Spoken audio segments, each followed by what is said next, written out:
when you listen to the sounds that one family of orcas make, you start to hear the same sounds repeated. And this was a lot of early work that was done by a few people, and they have basically established that within each family they make between 10 and 15 calls, regularly. They're the same, they're repeated, sometimes they diverge, but largely they are just limited to these sounds, and yet we know that they are so communicative. They're effective hunters, they're social, they have culture, they travel, and you wonder how on earth can they have a whole language within just, 10 to 15 sounds. It's completely different from what we understand as humans.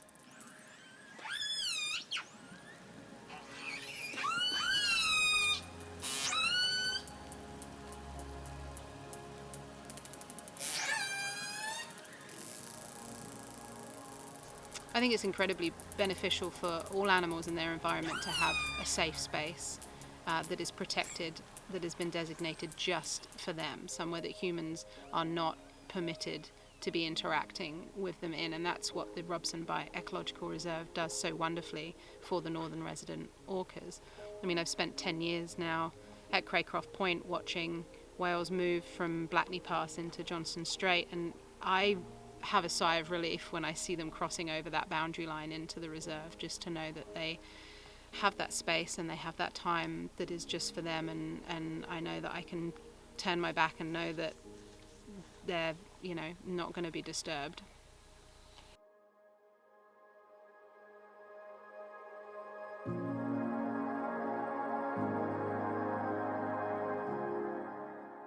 The ecological reserve became an important part of this area. It was during the early 1980s that the area of Robson Bight, the Sitka Valley, was threatened by logging. And the company involved at that time was going to establish what's called a dryland sort right in the estuary of the Sitka River. And there had been growing knowledge through the early research, not just ourselves, but other people like Dr. Michael Bigg, that Robson Bight was a very special place for the orcas, and it needed protection. The reserve was established primarily in the initial stages to protect the Sitka estuary from logging operations that were proposed, but it also had a great importance to extend to the rubbing beaches to make sure that the areas in which the whales rub were also protected. So the reserve serves a great purpose for protecting a very unique behaviour that the northern residents display, which is the rubbing. One thing that we're finding is that, over time, we're aware of changes in the northern resident orca population and their really unique use of the rubbing beaches. And those rubbing beaches happen to be sitting at the drainages, at the ends of creeks and watersheds and rivers that are being logged. And they have been logged for decades and decades. But that type of logging and that effect that logging has had on those watersheds has not been documented in a way that recognizes that this threatened population of orcas is dependent on the health of those rubbing beaches.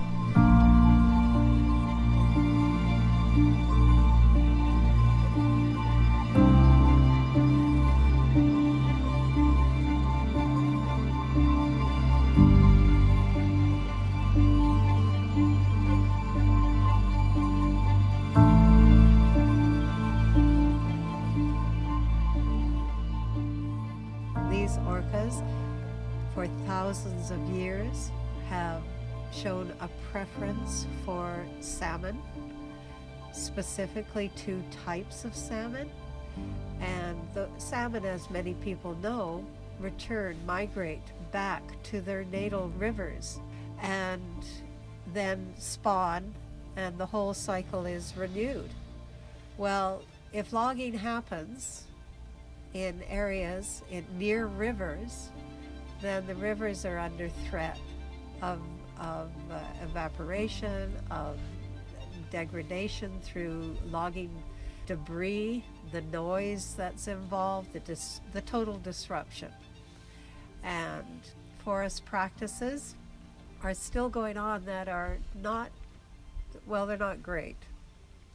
That's a mild A statement. mild statement. I mean, we're in this area where, you know, despite all the protests that have happened around logging and people saying, slow down, wait a minute, we need to protect areas, we need forests, logging is still going on.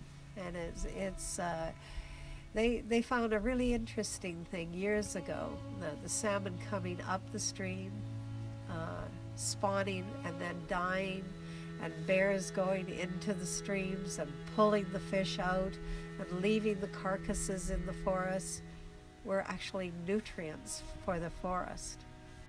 Everything's integrated, and any activity from people tends to disrupt that.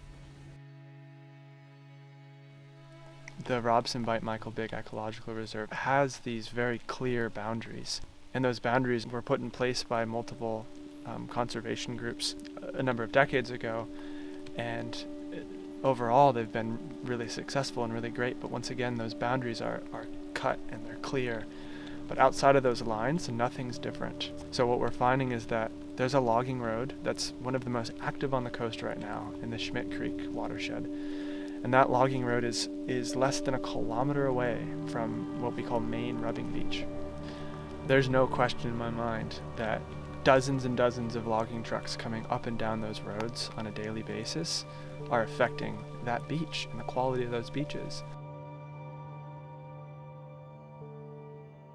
A current initiative, which is to attempt to get protection for a rubbing beach that's outside of the ecological reserve.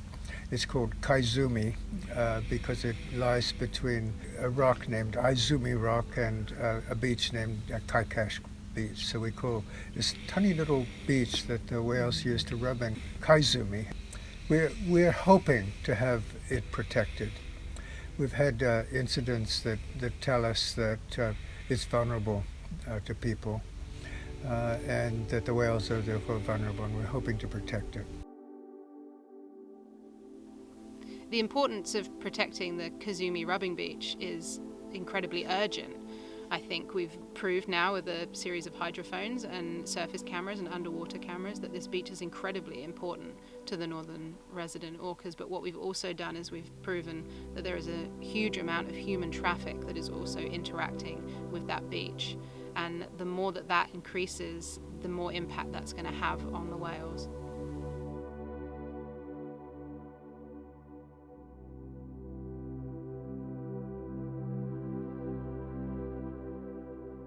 What I think currently about our situation is that the climate crisis is a make or break moment for humanity. Yeah. You know, if we make it through this period in our history, we may have a future, a viable future.